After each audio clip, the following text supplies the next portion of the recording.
Hey everyone, it's Rob Ryder. Tuesday, July 24th, 2012. And you're going to want to pay attention to this. This is some really good stuff in here.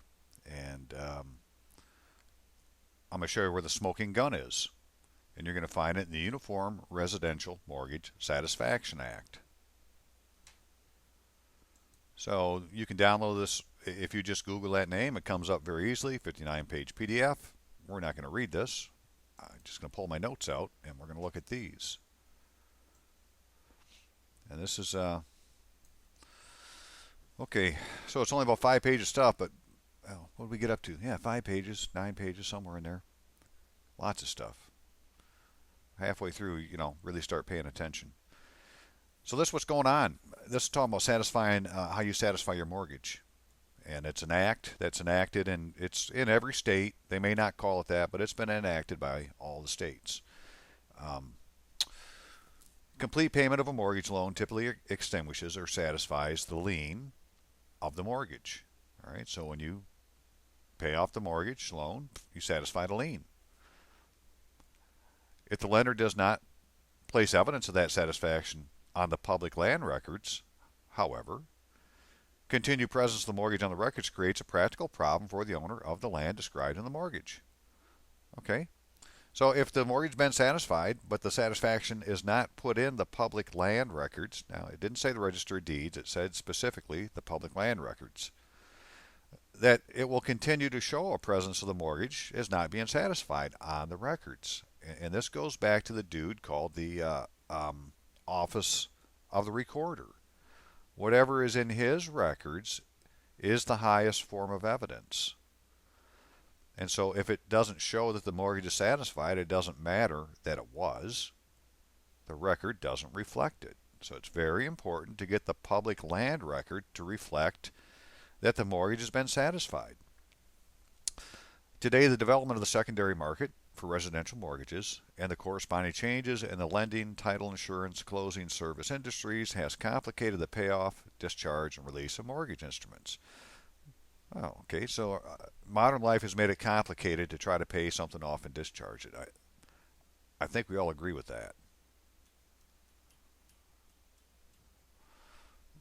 At the same time, however, the Act recognizes that given the structure of today's mortgage market, conscientious mortgagees and their servicers need the realistic period of time to confirm the full payment of the mortgage debt, clearance of payoff funds, to prepare a sufficient satisfaction, and to submit appropriate records office. So in other words, they really like to help you, and they would. They're conscientious. They just need a little bit of time. In these transactions, the mortgagor typically asks the mortgagee to issue a payoff statement that identifies the outstanding balance of the mortgage debt. So there you go, right? If you want to find out what your payoff is, what do? You're the mortgagor. You contact the mortgagee to get a payoff statement that identifies the outstanding balance of the mortgage debt. Okay? Who's ever done that before? Go look at yours. Does it say payoff statement without a hyphen? Does it say pay off another word in statement? Or does it say payoff statement? Because payoff statement has its own definition. If it doesn't say payoff statement on it, you're not looking at a payoff statement. I don't care what else it says.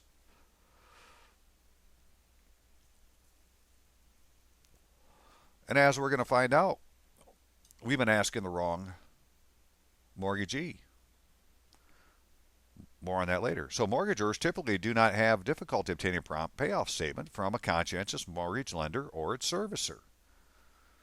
So whoever the mortgage lender or servicer is, typically we don't have any problem getting a payoff statement from them. Okay. With increasing development of the National Mortgage Act, the Act attempts to promote uniformity by providing that the mortgagee has an affirmative duty to provide a payoff statement within 10 days of proper request. Okay, so the Act says, done properly, the mortgagee has 10 days to reply affirmatively. The Act specifies minimal content of the payoff statement to assure that the recipient can use the statement to determine the amount of each type of fee or charge that comprises the payoff amount. The Act also seeks to clarify the persons that may request payoff statement as well as the mortgagee's ability to charge a fee for the issuance of an expedited delivery of a payoff statement. Okay, so the Act's going to tell us who can go request one of these payoff statements.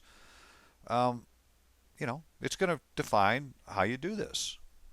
So, it'd be good to know who can request a payoff statement. We're going to go find out.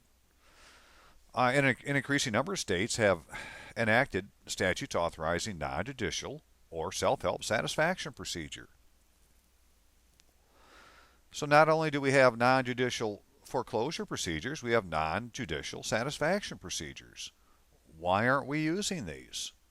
Because under these states' procedures, certain parties that facilitated the closing of the sale or refinancing transaction can take steps to clear the title if a satisfaction document does not appear of record in a timely fashion.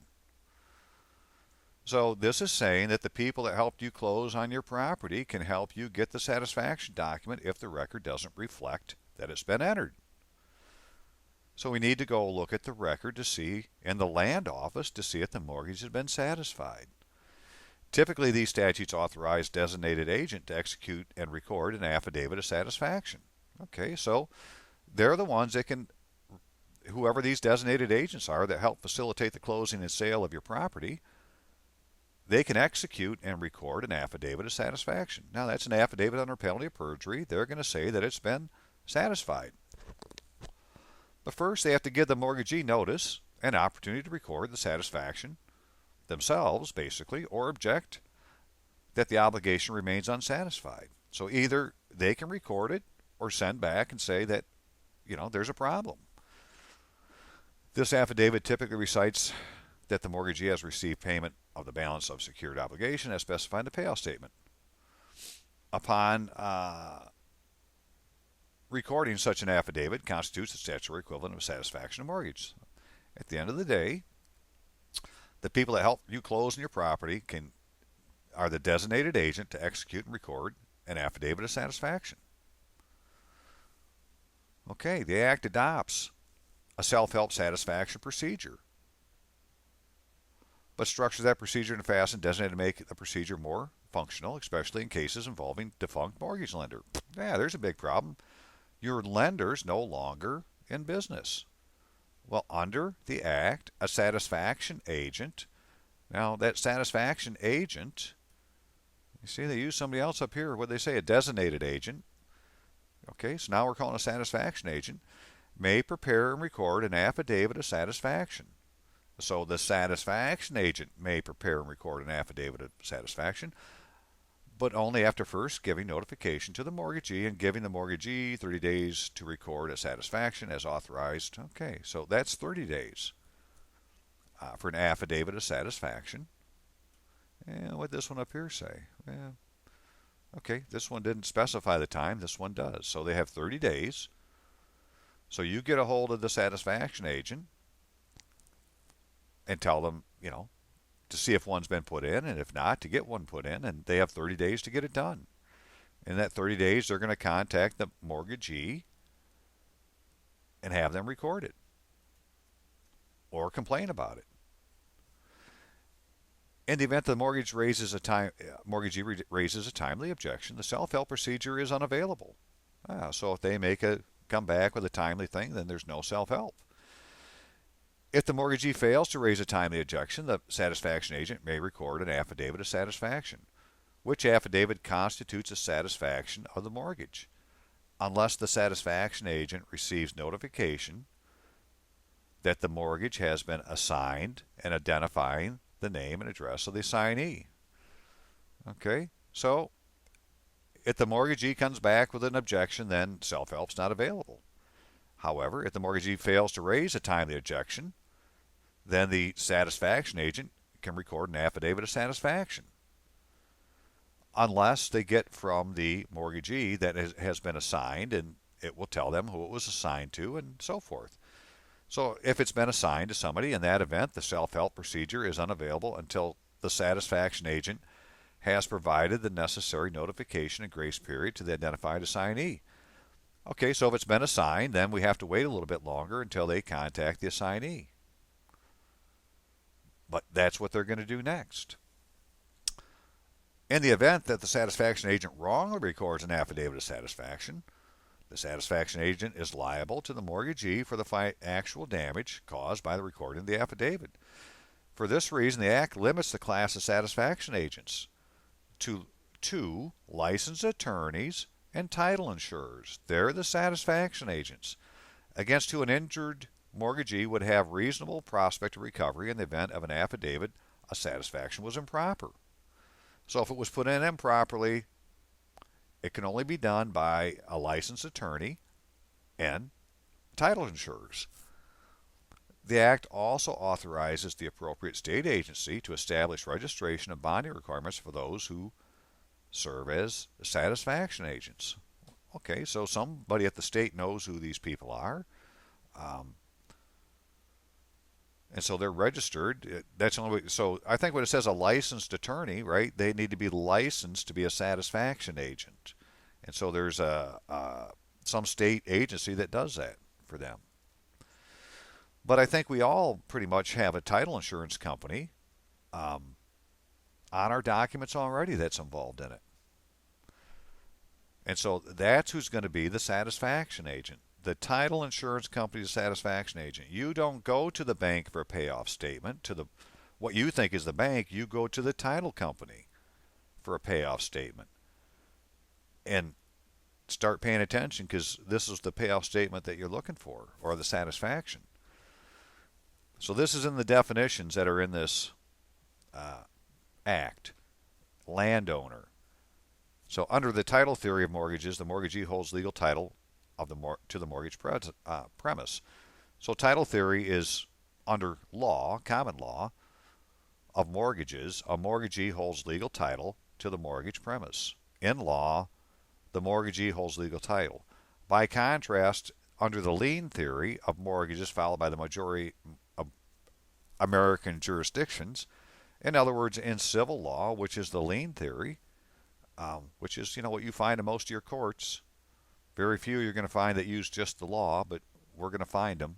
They're in your city, your domicile. The mortgagee, so by contrast, under the lien theory of mortgages followed by the majority of American jurisdictions, the mortgagee, or as they're called in this Act, the secured creditor. So when you see the secured creditor, they're the mortgagee, holds only a security interest in the mortgage premise. The Act defines the term landowner to mean the owner of the right to redeem the real property described in the security instrument prior to foreclosure. That would be you. The Act defines the term in its fashions so as to make it irrelevant whether a particular state adopting the Act following title theory or lien theory. No matter what theory they're talking about, when they say landowner, they mean the person that's on the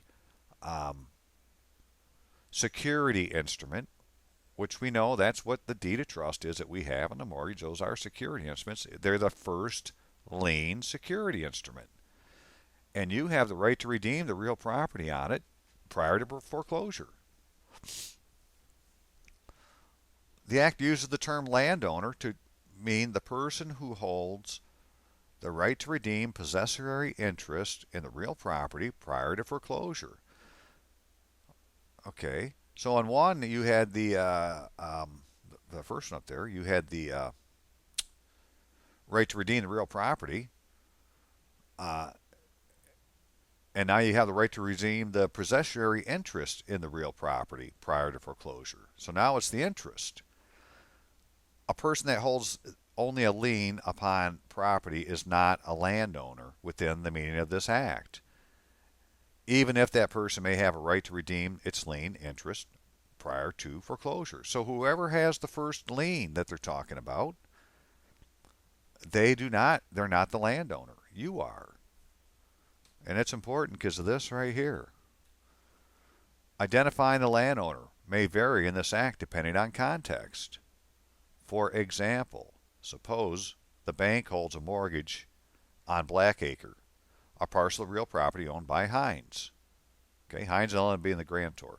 Hines, the grantor, has entered into a contract to sell Blackacre to Bailey, the grantee, for the purpose of obtaining a payoff statement with respect to the balance of the mortgage obligation. Hines, the grantor, is the landowner within the meaning of this Act, even though Hines, the grantor, seeks the payoff statement in anticipation of a sale of real property to Bailey. So this would make sense, right? If Hines is selling you property, he needs to make sure that the mortgage has been satisfied because he's going to give you a warranty deed that warrants against all defects. Okay? By contrast, assume that Hines has now performed the contract of sale by deeding the property to Bailey. All right, so he's just fulfilled the warranty deed as the grantor, signed his name, sealed it, got a notary witness on it. He's just granted it to you. So the contract of sale is done. And that's what the warranty deed represents, the contract of sale. So he's done that, but he hasn't gotten this satisfaction yet. So if the bank fails to record a timely satisfaction of its mortgages as required by this act, Bailey, the grantee, is now the landowner for the purpose of giving notification to the bank of its failure or for the purpose of recovering damages on account of the bank's failure. What we need them to do is put in the satisfaction of mortgage for the grantor we bought it from. That's the payoff statement we're looking for the grantor that sold it to us to make sure that his deed was good. So we're not going to go to our bank to get a payoff statement. We're not trying to pay off the deed of trust. The mortgage is on the land.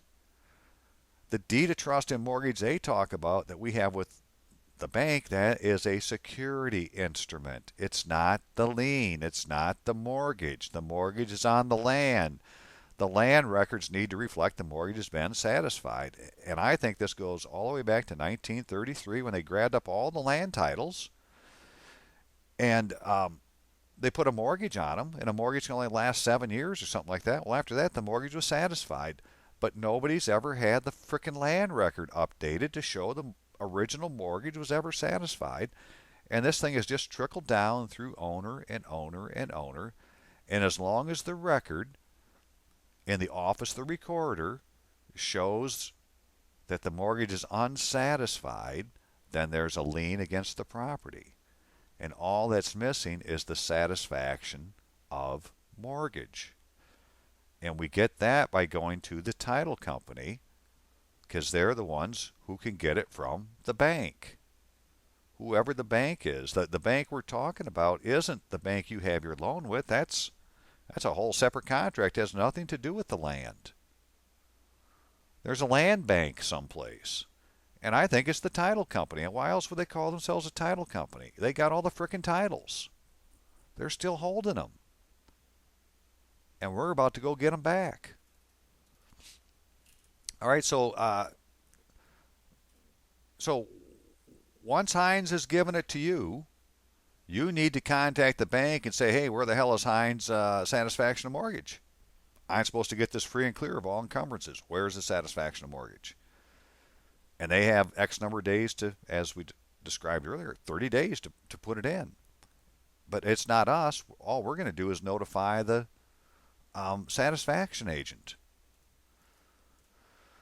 Notification. In several places, the Act requires one person to give notification to another. Such notification must be in the form of a document, described somewhere else, must contain the information required by the specific provision of this Act, must be signed a certain way by the person required, provided the notification. And in the Act, it shows you what the damn thing needs to have in it. They couldn't have made it more cookie cutter. It's, okay, this is written like for the military. Nothing against the military.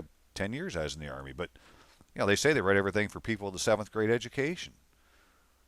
There's nothing difficult about understanding this. The problem is it just sounds too simple. So here's an interesting thing. Recording data.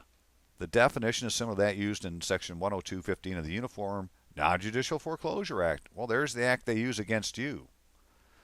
How come we're not using the Uniform Satisfaction of Mortgage Act? Because this is what they're using to come after you if you're in a non-judicial foreclosure state. And it refers to the customary way of identifying the precise place where a document is recorded in the jurisdiction. So this is how you can tell which jurisdiction is recorded in. Some jurisdictions refer to book and page, some to a document number, and others to other types of designations. So I don't know which one we want. 102.15 will tell you, and I don't have that downloaded right now. Uh, but it's in the Uniform Non-Judicial Foreclosure Act, so you're going to want to download that. Secured creditor means a person that holds security interest in the residential real property. The term includes a person who is servicing the debt evidenced by the security instrument. Okay, so whoever the servicer is could be the secured creditor, but only if that person is authorized by the secured creditor to record satisfaction of security instruments. Now, it didn't say satisfaction of mortgage, it said satisfaction of security instruments upon receiving full payment or performance of the secured obligation. Now we're talking about the deed of trust in your hand that you have in your property file. The secured creditor on there means the person that holds security interest, or they're the one servicing the debt. Because there's two satisfactions that need to happen, and this is the other one. The first one was for the land. Now that the land's been satisfied, right, there is no underlying lien, there is no underlying mortgage, so these securities can be returned, and we're going to get our securities returned now. And it said it's either the bank, or it's the I don't want to say the bank, the lender, or they're the person servicing the debt. The term does not include the trustee under a deed of trust or any other security instrument that denominates a trustee. The term does not include a trustee, so the trustee is not the secured creditor on a deed of trust or mortgage or other security instrument.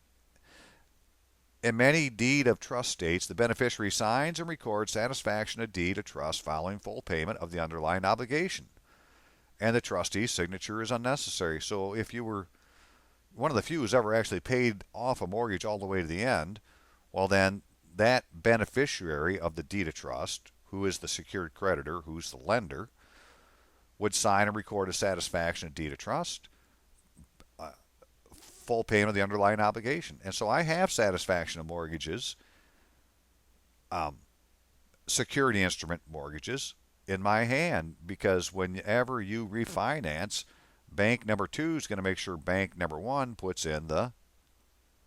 gets the satisfaction of mortgage. In some states, however, either law or custom provide that the trustee must sign a satisfaction document. So some places they say they have to. In these states, a secured creditor that has received full payment must contact the trustee, direct the trustee to prepare the satisfaction. Such a process creates additional delay. Right? So in those places, that makes it more difficult. As the involvement of the trustee under the deed of trust serves no useful protective role for the landowner once the beneficiary has received full payment of the debt, omitting the trustee as a party to the satisfaction document reflects sound policy and practice. As a result, the Act makes clear that a secured creditor is the person authorized to prepare and record a satisfaction of the deed of trust, not the trustee. The secured creditor, not the trustee. And this is for the deed of trust, the security instrument, not the mortgage for the land, the security instrument for the res. And the instrument comes back to you when the mortgage on the land is satisfied, and we're doing that by contacting the title insurance company to have them get a hold of whoever the bank is and put in, book and page, or whatever the correct terminology is, the satisfaction of the land mortgage. Security instrument definition is similar to that used in another section of the Uniform Non-Judicial Foreclosure Act, and recognizes that the title given to a document by its parties is not dispositive of whether the document is a security instrument. In other words, it don't matter that it says mortgage. What matters is the key issue is whether the document creates a security instrument. If it creates a security interest, it's a security instrument. It's not a mortgage. It's not a deed of trust. It's a security instrument. For purposes of the Act, the security instrument must cover real property. Well, it does, because it has the property description on there, although it may additionally cover personal property? Well, it does, because it talks about all these payments you're going to make. A secured creditor's compliance with the Act by holding a timely satisfaction of a security instrument following full performance of the secured obligation. Okay, so the secured creditor's compliance with the Act, which is for them to record a satisfaction timely of the security instrument following the full performance of the secured obligation. In other words, satisfying the land mortgage by going to the title company to find out where the satisfaction of mortgage is for the grantor that you've got the property from, and may not fully discharge the secured creditor's legal obligation with respect to a secured transaction that covers personal property. Okay? So the one doesn't take care of the other. The one's going to take care of the land, but for the other one, for the res, for the securities, in such case, the secured creditor may also have to file a Uniform Commercial Code termination statement with respect to the personal property collateral. USC 9-513 termination statement. So you need to go look at UCC 9-513. This is what the secured creditor, who is the lender on the deed of trust, needs to do as a termination statement, and it will release your securities back to you. You're going to end up with the land record reflecting the mortgage has been satisfied. When the mortgage is satisfied, you won't get taxed anymore. You'll be the landowner. It's the mortgage on the land that has to be satisfied. And as long as that record shows that it's not satisfied, whether there is a mortgage or not, doesn't matter. It needs to be satisfied, and you can do it. You go to the title company, and you have them do what this frickin' act says. And then once that's done, you go to the lender, who is it's either their servicer, and they can only be the servicer if they're able to put in a satisfaction for the deed of trust. And part of that's going to be putting in a Uniform Commercial Code termination statement. Personal property collateral, releasing your property back to you. All your payments, all the escrow, all their gains, all come back to you, and you own your property free and clear. And they are the ones that put it in a book to tell you how to do it. So I'm not going to argue with what it says. I'm just telling you, and now I'll go talk to people who care about it. You all have a great day. This is the answer, people, and we need to go put it into action. Take care.